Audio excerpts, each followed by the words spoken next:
Hola, buenas noches.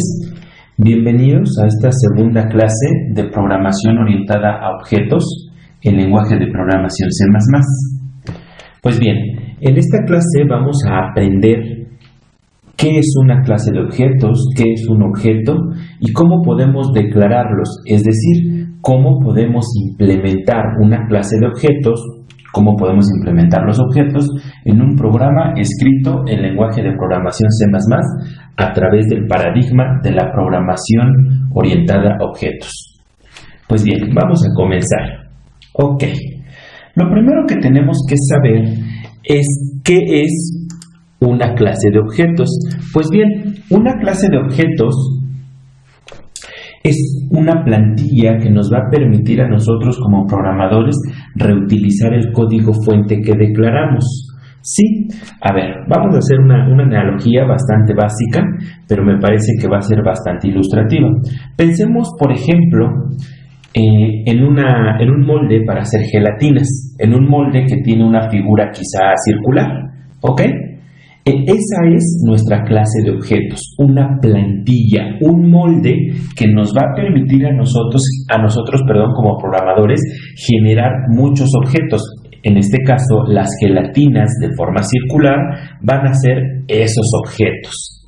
Entonces, entendemos claramente que una clase de objetos nos va a permitir a nosotros generar muchos objetos con la misma forma, así como un molde para hacer gelatinas de forma circular, pues me sirve para hacer muchas gelatinas y todas esas gelatinas tienen el mismo volumen, la misma forma, ¿estamos de acuerdo?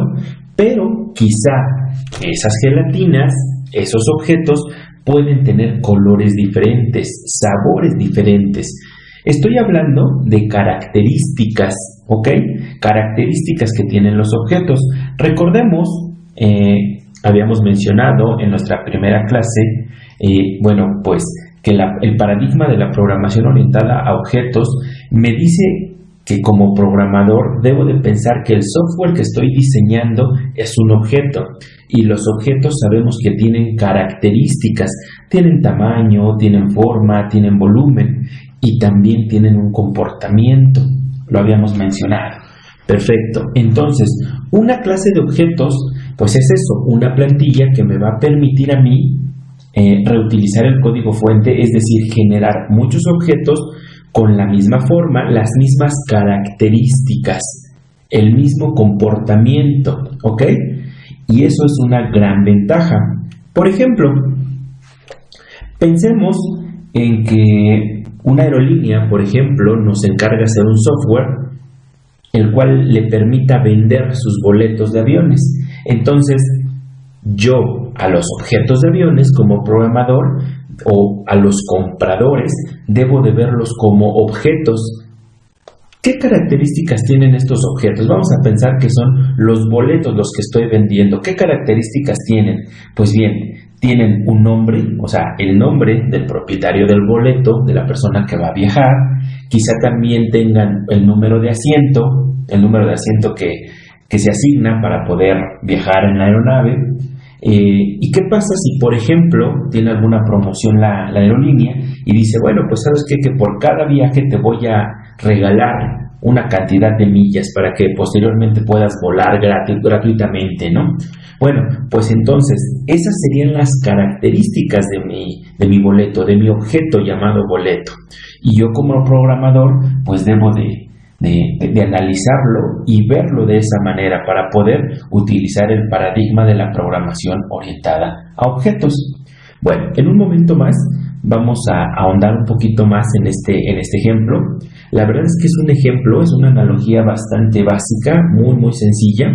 Sin embargo, cuando no conocemos el paradigma de la programación orientada a objetos, sí les comento que es importante comenzar con programas básicos, sencillos, que podamos entender fácilmente, ¿ok? Que ataquen un tema, un ejemplo muy sencillo, pues justamente para entender el mecanismo, para entender cómo funcionan las estructuras, las sentencias, las instrucciones, el paradigma en pocas palabras, y posteriormente que dominemos esto, pues yo creo que podemos aplicarlo sin ningún problema algún sistema de control mecatrónico, algún sistema de control en general, sin ningún problema. Muy bien. Bueno, ¿y cómo declaramos una clase de objetos? La sintaxis para poder declarar una clase de objetos es la siguiente. Voy a utilizar la palabra reservada class. Enseguida, y después de un espacio en blanco, voy a colocar el nombre de la clase de objetos. Para poder darle nombre a una clase de objetos, se siguen reglas pues ya bastante conocidas por nosotros los programadores. El nombre de una clase debe ser una palabra reservada, es decir, no puede llamarse main, no puede llamarse for, no puede llamarse if, no puede llamarse class, ¿ok? El nombre de la clase puede contener caracteres alfanuméricos, por supuesto, pero no comenzar con un número. De hecho, el único carácter especial que se permite en los nombres de las clases de objetos, pues es el guión bajo, como podemos observar. Podemos utilizar mayúsculas y minúsculas sin ningún problema.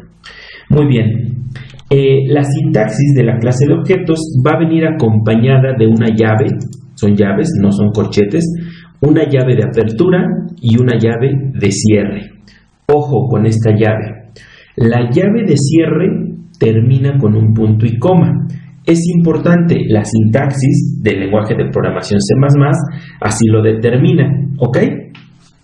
La sintaxis pues no es otra cosa que las reglas, digamos que las reglas ortográficas, entre comillas dobles, de este idioma artificial, del lenguaje de programación C++, el cual pues me indica cuáles son las reglas que debo de seguir para escribir correctamente mi código fuente, para escribir correctamente mi programa en lenguaje C++, y pues bueno, que el compilador pueda transformarlo en código máquina, pueda entenderlo y transformarlo.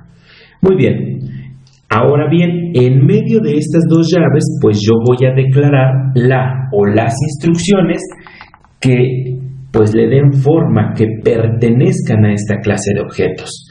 Y pues bueno, retomando lo que mencionábamos al inicio, estábamos comentando que una clase de objetos pues no era otra cosa que una plantilla, digamos una mamá que iba a tener objetos como hijos. Es una analogía más. Les pido por favor tengan paciencia con estas analogías.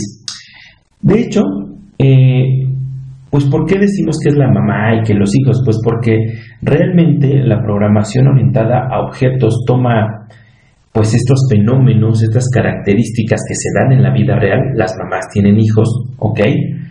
Y los hijos heredan las características pues de los padres o de la madre, ¿estamos de acuerdo? Toma todos estos mecanismos y los aterriza, ¿ok? Los aterriza en forma de código fuente como mecanismos propios del lenguaje de programación C++. Quizá hayan escuchado que la programación orientada a objetos implementa la herencia, el polimorfismo, ¿estamos de acuerdo? Que son justamente el reflejo de los fenómenos que les estoy comentando, ¿ok? Bueno, perfecto. Entonces estábamos diciendo que una clase de objetos va a ser una plantilla que me va a permitir a mí generar muchos objetos. Vamos a regresar al ejemplo que les estaba comentando del programa que le va a permitir a una aerolínea vender boletos de avión. A ver, para mí el boleto va a ser un objeto. ¿Qué características va a tener este objeto? Pues la propuesta es que tenga las siguientes características. ¿Ok? Que tenga el nombre del comprador del boleto, que tenga un número de asiento, el costo del boleto y las millas acumuladas.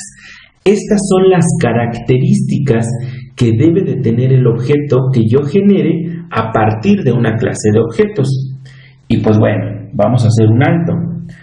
Cualquier programador, cualquier persona que tenga un poquito de experiencia en estos ámbitos de la programación, pues podría comentarme, no, pues es que ese programa está sencillísimo, ¿para qué implemento clases de objetos? Simplemente declaro variables que puedan almacenar el nombre, el número de asiento, el costo del boleto y la cantidad de millas acumuladas y no tengo ningún problema. Y eso es totalmente cierto. Pero el problema viene cuando la aerolínea me dice es que ese programa debe de servirme para almacenar, porque ojo, estoy hablando de millas acumuladas. De hecho, quiero almacenar los datos de las personas que están volando, ¿no? Tanto su nombre, inclusive vemos que hoy en día, pues bueno, utilizamos la tarjeta de crédito, de débito para comprar. Entonces, pues se almacenan esos datos, se almacena el número de tarjeta, si es Mastercard, si es Visa, se almacena la fecha de vencimiento, en fin, ¿no? Bueno, almacenas todos esos datos. El detalle es que necesito almacenar los datos. ¿Y qué tal si es una aerolínea bastante grande que me dice es que tengo 1 millón de usuarios, 2 millones, 3 millones de usuarios al año, por ejemplo? ¿Ok?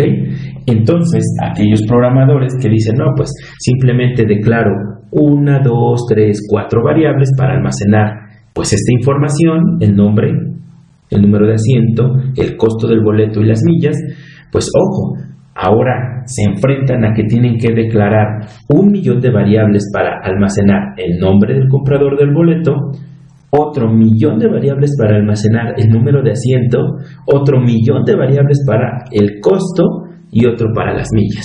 Y si son 2, 3, 4 millones de usuarios, pues ya la tarea es titánica. Nada más imagínense un código fuente con, ¿qué les gusta? 4 millones de declaraciones únicamente para las variables, ¿no? ¿Cuántas líneas de código voy a utilizar? Se volverían programas, códigos fuente, pues totalmente ilegibles, ¿no? O sea, no podríamos leerlos, no podríamos entenderlos, ¿no? Ni siquiera, pues yo creo que culminarlos, ¿no? La verdad es que acarrearía bastantes errores el tener tantas declaraciones. Seguramente para nosotros como seres humanos nuestro nivel de abstracción pues se vería afectado. Entonces es aquí donde la implementación de clases de objetos me permite a mí reutilizar el código fuente y de hecho lo van a ver, pues bueno, manejar grandes cantidades de información de una manera más sencilla, más estructurada.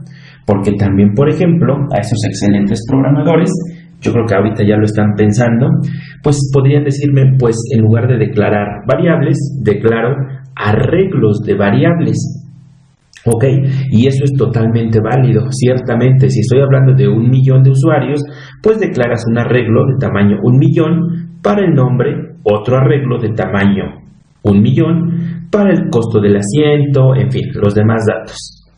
Sin embargo, si haces esto, pues realmente vas a tener la información de cada usuario pues en 4 diferentes arreglos. La vas a tener, pues no la vas a tener compactada, ¿no? La vas a tener una parte en este arreglo, otra parte en el otro y otra parte en los 2 arreglos restantes, ¿no? Entonces es mejor si por un momento como programadores cerramos los ojos, imaginamos un objeto, ¿ok? Y a ese objeto, imaginamos ese objeto, le damos forma, la forma de un billete, ¿ok? La forma de un boleto de avión, y a ese boleto de avión le asignamos características como el nombre del comprador del boleto, el número de asiento, el costo del boleto y las millas acumuladas. Y si toda esa información la tenemos almacenada dentro de un objeto, recuerden que cerramos los ojos y lo estamos imaginando. Ok, entonces ahora sí estoy pensando con el paradigma de la programación orientada a objetos y la ventaja es que toda esa información la voy a tener guardada dentro de un objeto. Y claro, la ventaja más adelante va a ser que no voy a generar objetos únicos, sino voy a generar 20, 30, 100, 200, 1 millón, 2 millones, 4 millones de objetos, y todos esos 4 millones de objetos van a ser idénticos. Todos van a compartir las mismas características, pero obviamente dentro de cada variable, porque esas características que describen a los objetos al final de cuentas son variables. ¿Ok? Entonces, Para el objeto 1, dentro de la variable que yo declare para guardar el nombre, pues a lo mejor tiene el nombre Rodrigo Avilés, pero el segundo objeto pues a lo mejor tiene Juan Pérez, el tercer objeto pues a lo mejor tiene María de los Ángeles, por ejemplo, ¿ok? Vamos entendiendo hacia dónde vamos, ¿ok? Muy bien, vamos a continuar. ¿Y cómo hacemos esto? Pues les presento, recuerden que ya vimos la sintaxis, les presento el código fuente que me permitiría a mí declarar una clase de objetos, como la que estamos mencionando. Miren, observemos por favor, aquí donde tenemos el cursor. Mi código fuente, pues lo primero que tiene es la directiva del preprocesador, gato include, que me ayuda a incluir dentro de mi código fuente el contenido de la librería IOStream. Tengo otra directiva adicional, la cual me va a ayudar a incluir a la librería string. ¿Por qué? ¿Por qué estoy incluyendo a la librería string? Porque estoy declarando variables de tipo string. Aquí donde pueden observar el puntero, ¿qué estoy haciendo? Estoy declarando una variable. La variable se llama nombre y es de tipo string. ¿Ok? Para poder hacer esto en C++, pues tengo que incluir esta librería, la librería string. Ok. Perdón. La siguiente instrucción, como podemos observar, es la instrucción que hace referencia al espacio de nombres stdio, también muy importante. Y pues bueno, prácticamente esto que tenemos aquí y la función main que tengo aquí abajo, como pueden observar, no he escrito nada dentro de la función main. No estoy declarando todavía absolutamente nada. ¿Sí estamos de acuerdo? Vean, tengo mi función main, es de tipo entero, no tiene argumentos, su llave de apertura, su llave de cierre y en medio pues simplemente un comentario. Un comentario que sabemos pues que no ejecuta nada, es un comentario. ¿Ok? Bueno, esto lo mencioné para mostrarles que las instrucciones que tengo aquí seleccionadas en rojo pertenecen a la declaración de una clase de objetos. La declaración de la clase de objetos llamada venta-de-boletos. ¿Ok? De hecho, las clases de objetos deben declararse antes de la función principal del programa, es decir, antes de main. Muy bien, perfecto. Bueno, entonces, mi clase de objetos se llama venta de boletos. Para poder declararla utilizo la palabra reservada class. Como pueden observar, esta clase tiene su llave de apertura, también su llave de cierre con punto y coma, ¿estamos de acuerdo? ¿Y qué estoy declarando dentro de mi clase de objetos? Pues lo que tengo que declarar son las características de los objetos que voy a generar, que voy a crear, que voy a declarar a partir de la clase de objetos llamada venta de boletos. Recuerden que una clase de objetos es una plantilla, es una mamá que va a tener hijos y los hijos son los objetos. Y ojo, en la vida real y también en el paradigma de la programación orientada a objetos, los hijos heredan las características de la mamá. ¿Ok? En este caso la mamá es la clase de objetos y estas son las características de la mamá. ¿Ok? Las variables que yo declare, ¿ok?, dentro de la clase de objetos van a describir las características y van a determinar las características de los objetos que se generen a partir de esta clase de objetos, que es justamente lo que estoy haciendo aquí. A estas características, a estas variables, porque si se dan cuenta no son otra cosa que variables, ¿ok? ¿Qué estoy haciendo? Declarando una variable llamada nombre de tipo string, otra variable llamada número de asiento de tipo short, otra variable llamada costo de tipo flotante y una última variable llamada millas de tipo flotante.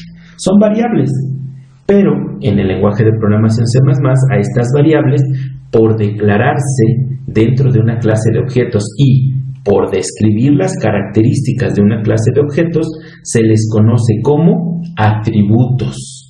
¿Ok? Perfecto. Ahora bien, ¿qué es private, dos puntos. Si se dan cuenta, es una etiqueta.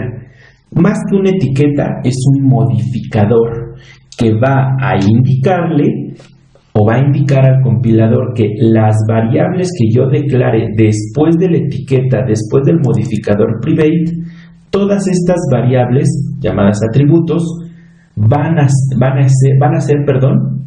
ser privadas. Es decir, ninguna función externa, ninguna función que esté declarada fuera de esta llave de apertura y esta llave de cierre con punto y coma va a poder acceder al contenido de estas variables, y eso se hace como un método de protección. De hecho, es un método de protección que me brinda el lenguaje de programación C++. Porque, ojo, recuerden que estamos generando un programa para vender boletos y las empresas actualmente deben de estar comprometidas a salvaguardar nuestros datos, ¿no?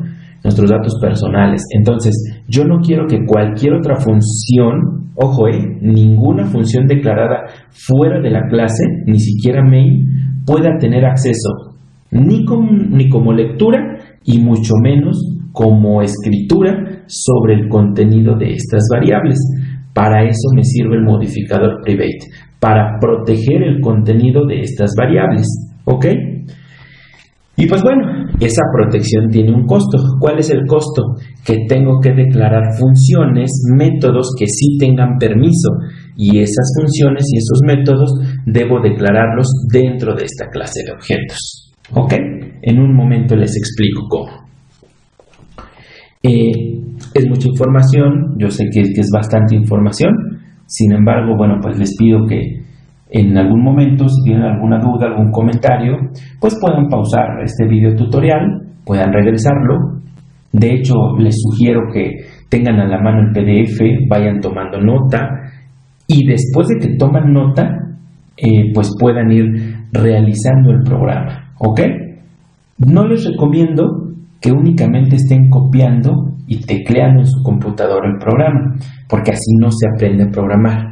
Primero siempre ponemos atención, entendemos el concepto y ahora sí, nos podemos poner a hacer programas. Muy bien. Ok. Obsérvenme, recalco, no he realizado nada en main, únicamente declaré a la clase de objetos. Ok, muy bien. Ahora bien, recuerden que los objetos, pues bueno, tienen un comportamiento. Yo requiero que los objetos tengan el siguiente comportamiento, que me permitan asignar y obtener un nombre, o sea, el nombre del comprador del boleto, que permitan al usuario del programa, en este caso a lo mejor el vendedor, el que está en el mostrador, asignar un número de asiento u obtenerlo. ¿Qué tal si se me olvidó? No sé cuál es mi asiento, ¿ok? Agregar un costo al boleto, obviamente, obtener el costo, asignar un número de millas, de acuerdo quizá al costo del boleto, ¿ok? O a las millas que estamos volando, quitar un número de millas, porque a lo mejor cuando yo ya quiero hacer efectivo, pues bueno, la cantidad de millas que tengo ganadas, ¿ok? Pues bueno, necesito restarlas para pues resetear el sistema, resetear ahí el mecanismo, ¿ok? Y obtener el número de millas, sumar y obtener, ¿ok? Y pues bueno, podría tener más métodos. Por el momento nos vamos a centrar en el método de asignar y obtener el nombre del comprador del boleto. Es decir, yo me presento en ventanilla, me preguntan cómo se llama, me llamo Rodrigo Avilés Villarreal, ¿ok? Se guardan esos datos y pueden o van a estar disponibles para que más tarde o en ese mismo instante se pueda recuperar ese dato, ¿ok? Que en este caso pues va a ser el nombre del comprador del boleto. Vamos a centrarnos en este ejemplo, vamos poco a poco. Ok, si se dan cuenta, tenemos exactamente el mismo programa, obsérvenlo, únicamente se agregaron las líneas de código que están marcadas en color rojo, ¿ok? Lo demás es exactamente idéntico al fragmento de código que acabamos de explicar más arriba. Muy bien, vamos a explicarlo, ¿ok? Observemos que después de declarar los atributos de la clase de objetos, o sea, las variables que van a almacenar el nombre, ¿ok?, el costo, el número de asiento y las millas, ¿ok? Después de eso coloqué un nuevo modificador, el modificador public. ¿Qué quiere decir? Que todo lo que yo escriba o declare después de este modificador se va a comportar como público. ¿Qué voy a declarar? ¿Ok? Bueno, ¿qué es lo que vamos a declarar? Ok, una disculpa, aquí modifiqué una propiedad de la lupa. Denme un segundito.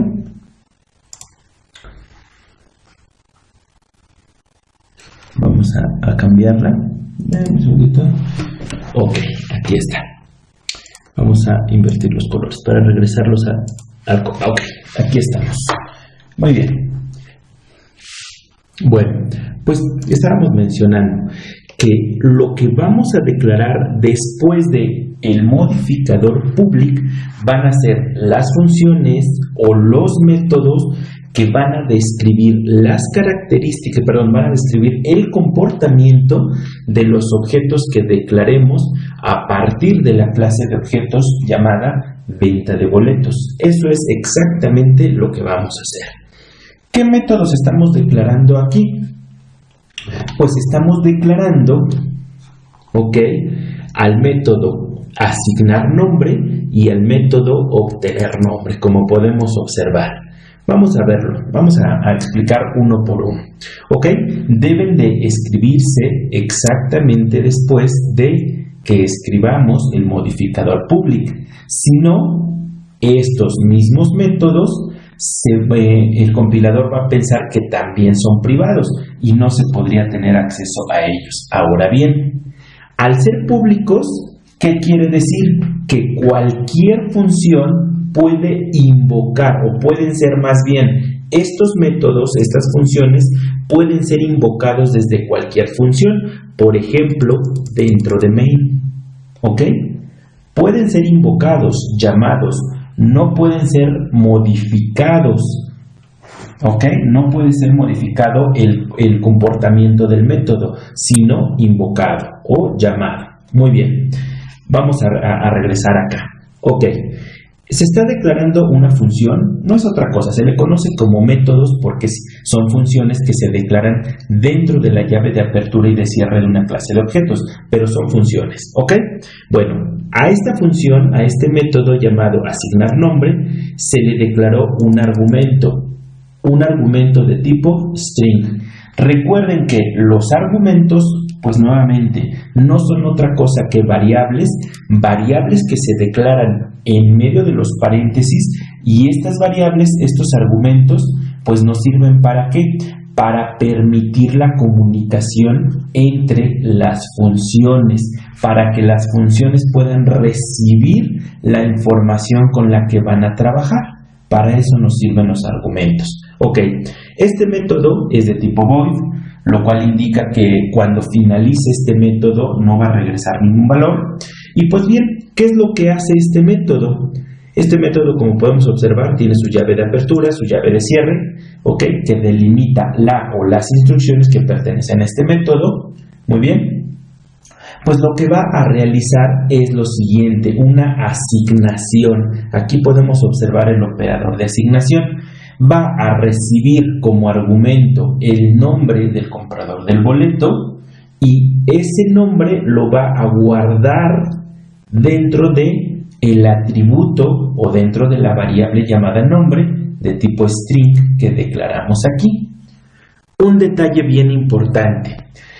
Como pueden observar, aquí se declararon estos atributos, pero estos atributos no fueron inicializados, o sea, no se le dio un valor inicial a ninguna de estas variables. ¿Esto por qué fue? Pues porque estas variables son declaradas private, ¿ok? Y por lo tanto, ninguna función, por ejemplo, la función vinculada o asociada al operador de asignación, esa función no puede acceder al contenido de estos atributos. Es decir, ¿qué estoy diciendo? que no se pueden inicializar, no se puede dar un valor inicial a estos atributos simplemente diciendo string nombre igual con comilla doble Rodrigo comilla doble punto y coma. No puedo hacer eso, ¿ok? En las millas, por ejemplo, no puedo decir float millas igual con 20.4 punto y coma. No puedo hacer eso, porque la función que está vinculada al operador de asignación no tiene permiso de acceder a esos atributos. Esa es la protección que se logra con el modificador private. Sin embargo, hay que pagar esa protección declarando métodos, ojo, funciones que sí tengan permiso de modificar estos atributos.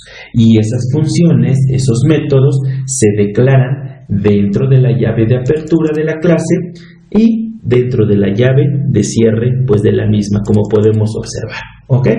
Entonces, el único trabajo que hace este método de asignar nombre pues es justamente de guardar el nombre, ¿ok? Que se pasa como argumento al método y se guarda, se almacena en el atributo llamado nombre. ¿Sí estamos de acuerdo? Ahora bien, voy a necesitar otro método. El método que me permita recuperar esta información. A este método le llamamos obtener nombre. Es este que tenemos aquí debajo. Este método no tiene argumentos, como pueden observar. Se llama oNom, de obtener nombre. Y este método sí devuelve un valor. De hecho, su trabajo únicamente es devolver un valor. ¿Qué valor? Es un valor de tipo string. ¿Por qué de tipo string? Porque me va a devolver el contenido del atributo llamado nombre. Como podemos observar, me dice return nombre. Entonces, cuando este método sea invocado en main, por ejemplo, me va a devolver el contenido de la variable llamada nombre, que no es otra cosa que un atributo, y ese atributo es de tipo string. Me va a devolver una cadena de caracteres. ¿Estamos de acuerdo? Eso es lo que van a realizar estos dos métodos que estoy declarando dentro de esta clase.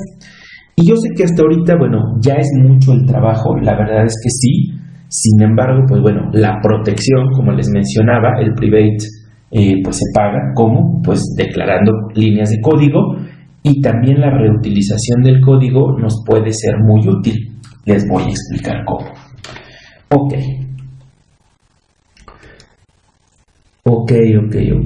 A ver, vamos a avanzar un poquito. Les recuerdo, esto que estoy mostrando es el PDF que ya les proporcioné. Aquí ustedes pueden volver a revisar si queda alguna duda. Todo está explicado claramente aquí, línea por línea. Ok. Ahora bien, ¿qué debo de hacer dentro de la función principal del programa? Dentro de main. Pues dentro de main lo que tengo que hacer primero es declarar un objeto. ¿Cómo se declaran los objetos? Pues coloco un nombre al objeto, por ejemplo, boleto 1, y antepongo el tipo de datos del objeto. Ojo,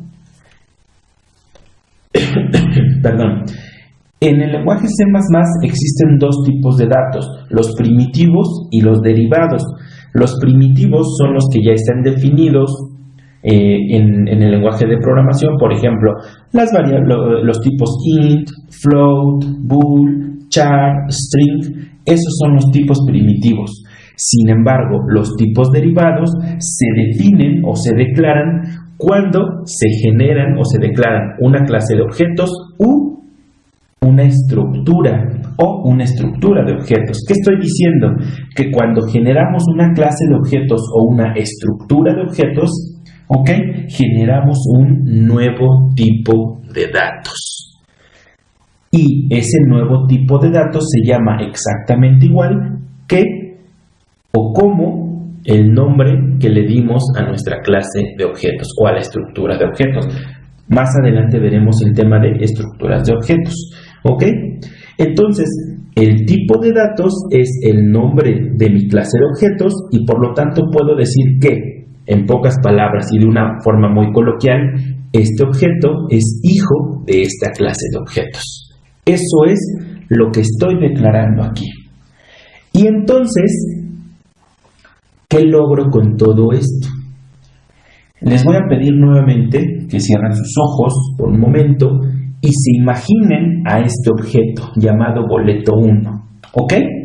Imagínenselo, por favor, y dentro de ese objeto llamado boleto, es un boleto, un ticket de avión, recuerden, dentro de sí, este objeto, pueden abrir sus ojos, este objeto dentro de sí tiene guardadas 4 variables, una de tipo string llamada nombre, otra de tipo short llamada asiento, otra de tipo float llamada costo y otra de tipo float llamada número de millas o cantidad de millas. Eso es lo que logramos, que este objeto tenga las mismas características que su mamá, es decir, herede las mismas variables que tiene su mamá. Y ojo, este objeto también tiene dentro de sí 2 métodos, el método asignar nombre y el método obtener nombre. Ahora, pues muchos podrían decir en este momento, pues tantísimo trabajo para eso, sí, pero ojo, ¿qué pasa si aquí en lugar de declarar un objeto, declaro 100 millones de objetos a través de un arreglo, por ejemplo? ¿Ok? Pues entonces estaría manejando, imagínense, 100 millones por 4, ¿ok? ¿Cuánto nos da? 400 millones de variables, tan simple y sencillamente manejando arreglos ya no de variables, de objetos. ¿Ok? Esa es la ventaja. A esto nos referimos cuando decimos que las clases de objetos nos permiten reutilizar el código fuente. ¿Ok? Bueno, en main ya generé el objeto, perfecto. Y ahora, ¿cómo utilizo sus métodos? Pues de la siguiente manera. Como pueden observar en este código fuente que estoy presentando, ¿ok? Pongo zoom para que sea más fácil leerlo. Declaro al objeto hijo de venta de boletos. También declaro 2 variables de tipo string, num1 y num2 con mayúsculas. Son de tipo string las variables. ¿Ok?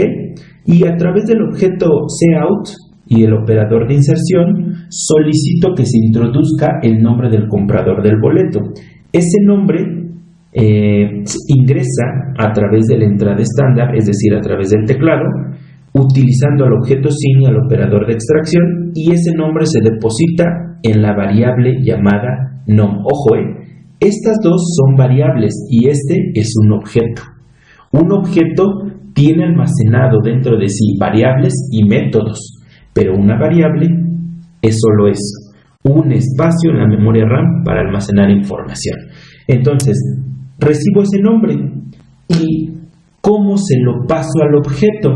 Pues utilizando o invocando al método a través del objeto, el operador punto, el nombre del método y, ojo, ese método tenía o se le declaró un argumento.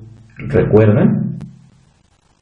Ese argumento era de tipo string y me sirve para recibir esa información. Aquí es bien importante, observen cómo viaja la información. La variable llamada num1 y num2 son variables locales para main. ¿Qué quiere decir eso? Que únicamente existen dentro de main.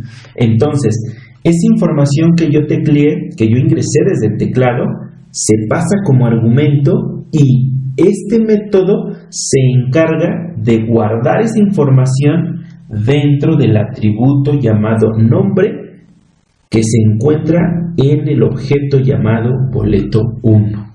Así viaja la información. ¿Ok? Observemos un pequeño diagramita. Recuerden, por favor, que este método, el método de asignar nombre, a este método se le declaró un argumento. Ese argumento, este que dice nom, es justamente donde se recibe la información. Lo que yo acabo de ingresar desde el teclado se pasa como argumento y se asigna al atributo llamado nombre, como pueden observar. Voy a regresar, si estamos de acuerdo. ¿Ok? Ahora bien, ¿Cómo puedo yo corroborar que realmente se guardó la información? Pues obteniendo el nombre, recuperando el nombre, ¿ok?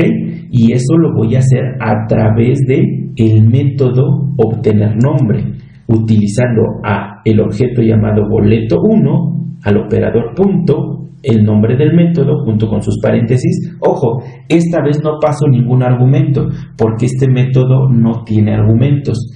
Este método devuelve, ¿recuerdan?